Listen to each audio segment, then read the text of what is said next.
Muchas veces he dicho en las homilías que me revientan los tópicos y repetir las mismas cosas manidas que repetimos todos los sacerdotes siempre que salen los mismos evangelios, porque a veces ya la imaginación no nos da para más. Yo creo que nos ocurre mucho con este pasaje evangélico porque, entre otras cosas, aparece en muchas ocasiones, en varias ocasiones, ciertamente porque es un momento importantísimo en la vida de Jesús y en la historia de la salvación. Se trata de el momento en que Juan Bautista va a ser decapitado. En esta ocasión, como estamos en el ciclo B, lo estamos leyendo en el evangelista San Marcos, en el capítulo 6, versículo 14. No lo vamos a leer entero porque es un pasaje larguísimo y lo conocemos de sobra. Pero sí que me voy a fijar en algunos aspectos que creo que quizá no se comentan con suficiente frecuencia y creo que vale la pena que lo contemplemos, que lo saboreemos. Dice que en aquel tiempo, como la fama de Jesús se había extendido, el rey Herodes oyó hablar de él. Recordad que este Herodes no es el Herodes del nacimiento de Jesús, sino su nieto. Unos decían: Juan el Bautista ha resucitado de entre los muertos, y por eso las fuerzas milagrosas actúan en él. Y claro, él está perplejo, está confundido, pues porque él sabía perfectamente que había mandado a ejecutar a Juan el Bautista, y entonces cuentan la historia de cómo ocurrió la muerte de Juan el Bautista. Del pasaje me fijo en algunos aspectos que quizá no son ni siquiera aparentemente los más importantes, pero sí creo que algunos de los pasajes que menos se comentan, y para repetirlo de siempre, mejor me hubiera quedado callado. Por eso os llamo la atención sobre estos aspectos que quizá puedan tener alguna lección para nuestra vida. Hay una expresión terrible después de que la hija de Herodías, con la que vivía el rey Herodes y era la mujer de su hermano, la hija de Herodías entró y danzó, gustando mucho a Herodes y a los convidados. Fijaros qué palabras tan terribles pronuncia de la manera más solemne. El rey le dijo a la joven: pídeme lo que quieras, que te lo daré. O sea, es un hombre que se ha divinizado a sí mismo. O sea, es un hombre que tiene una idea tan grandiosa de sí mismo que se cree capaz de absolutamente todo. Eso lo dice una persona que se cree, que piensa o que es de verdad omnipotente. Porque ¿quién puede hacer todo lo que el otro quiera sino Dios? Es como diciendo: mi poder no tiene límite, por eso pídeme lo que quieras. Te daré lo que me pidas, aunque sea la mitad de mi reino, te daré lo que quieras. Mirad, esto primero es el poder creador de Dios. El Señor dijo, es decir, la omnipotencia de Dios, que está en acción en el momento de la creación. Jesús mismo dirá: nada es imposible para Dios. El ángel le dirá a María: lo que es imposible para los hombres es posible para Dios.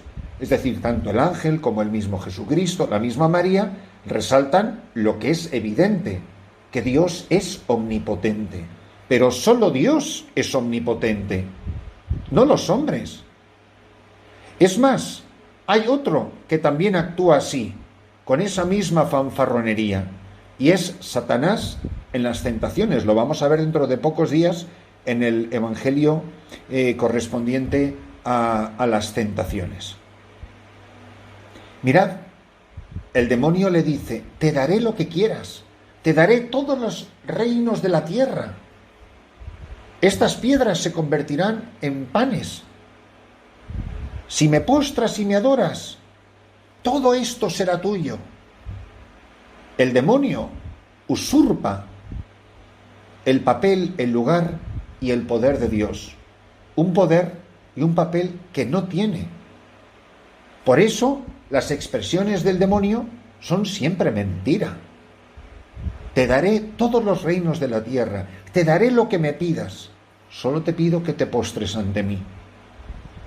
Por eso, quizá Hoy hay una gran lección, la menos evidente en este pasaje, y es la tentación de la soberbia, el creernos omnipotentes, el creernos seguros de nosotros mismos, el creernos seguros por nuestro dinero o por nuestra posición social o por nuestros contactos, creernos por encima del bien y del mal, la soberbia del hombre. Cuánto daño. Yo he visto familias religiosas enteras, congregaciones religiosas enteras, que han sucumbido, estando en la cumbre, en la cocorota de la popularidad en la Iglesia Católica, congregaciones que se tenían por los mejores, los más especiales, que se tenían por la élite de la Iglesia, los favoritos del Papa, los más piadosos, los más radicales, los más pobres, los que llevaban el hábito más no sé cuántos. Y cuando uno los ve ahora, con la cabecita agachada, pienso en congregaciones masculinas y en congregaciones femeninas, porque hicieron un ídolo de su fundador o de su fundadora y se creían mejores que todos los demás religiosos de la Iglesia Católica, que eran del montón, que eran de la chusma. Y no hace falta decir nombres porque me imagino que todos podremos pensar en ello. Pero también podemos pensar en nosotros mismos.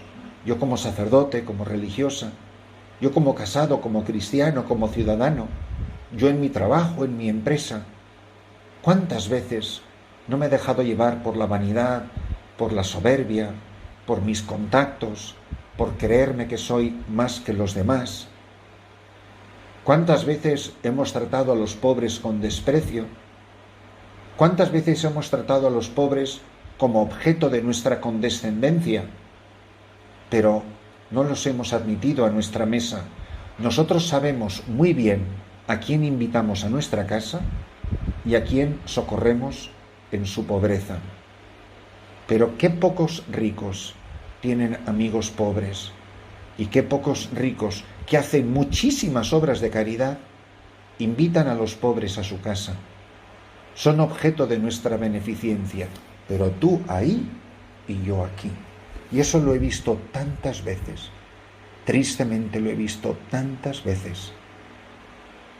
Sabemos muy bien a quién podemos invitar a nuestra casa y a quién nosotros, porque somos buenísimos y muy caritativos y muy condescendientes y muy preocupados por su bienestar, y les llamaremos por teléfono y nos preocuparemos por su salud y lo que sea, pero de lejos. No te acerques a mi mesa, no te acerques a mi puerta. Los pobres no se sientan. Yo sé de mucha gente que se dedica al voluntariado, que está dedicado casi de manera profesional al voluntariado, pero su casa es su casa. Y ahí no entra nadie, y menos un pobre. Te daré lo que quieras, lo que me pidas, pero no me molestes, pero no me incordies. Y luego está la vanidad, está la soberbia, está el orgullo. La muchacha, al fin de cuentas, una chica que no es nadie, excepto la mujer de la hija del hermano, de su hermano, de la mujer de su hermano, que es una fulana, que es una sinvergüenza, que es una adúltera, que esa mujer ha podido tambalear al rey. A veces las cosas tan pequeñas nos descolocan, nos derriban de nuestro pedestal. Dice que él se puso muy triste, el rey, pero por el juramento y los convidados no quiso desairarla. Y ahí salió el machote, la altanería. ¿Cuántas veces hemos visto a gente sucumbir así? A mí me pasa mucho que pienso en los obispos. Yo he visto obispos tener tanto poder, con tantos sacerdotes, con tantas cuentas bancarias, con tantas instituciones y buena gente, buenos obispos, tenían tanto poder. Eran el centro de la atención de su iglesia diocesana. Y de repente, tararín, cumplen 75 años. El Papa, en su sano juicio, les acepta la dimisión y no son nadie. Es que no les visita ni la cocinera.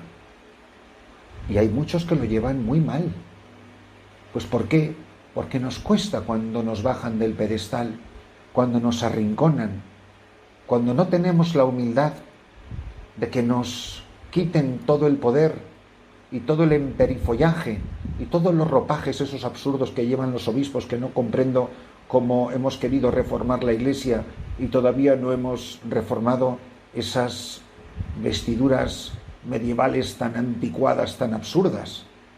Cosa más. Yo siempre me acordaré de mi madre, que nada más que decía, por Dios, cada vez que veo a todos esos obispos y cardenales en la televisión con todos esos ropajes, decía mi madre, pero ¿cómo va a creer nadie en la Iglesia Católica cuando los príncipes de la Iglesia van vestidos así y los pobres van en harapos? Y nos puede pasar a nosotros los sacerdotes, en nuestra pequeña escala, que nos creemos tan omnipotentes y tan poderosos, y tenemos tantos seguidores, y nos entran celillos cuando nos hablan de otro sacerdote que a lo mejor es más popular que nosotros. La soberbia, la soberbia, la soberbia. Y mirad, hermanos, se acerca la Cuaresma. Qué magnífica oportunidad para que nos paremos a pensar un poquito en cómo estamos viviendo este misterio del abajamiento de Jesús. El demonio, el rey Herodes, tantas personas que se creen Dios. Y nos puede pasar a ti y a mí, que nos creamos en nuestro pequeño círculo, en nuestro pequeño ambiente, pequeños diosecitos. Viene la Cuaresma y nos viene a recordar el primer mandamiento, que nos postremos ante Jesús, porque solo Él tiene el poder y la gloria, solo a Él pertenece el reino, solo ante Él ha de doblarse toda rodilla. Que el Señor nos conceda la gracia de la humildad y que arranque de nuestro corazón la soberbia de este rey que se creyó Dios y le dijo a una muchacha de nada, te daré lo que me pidas, porque yo soy el Dios de Israel.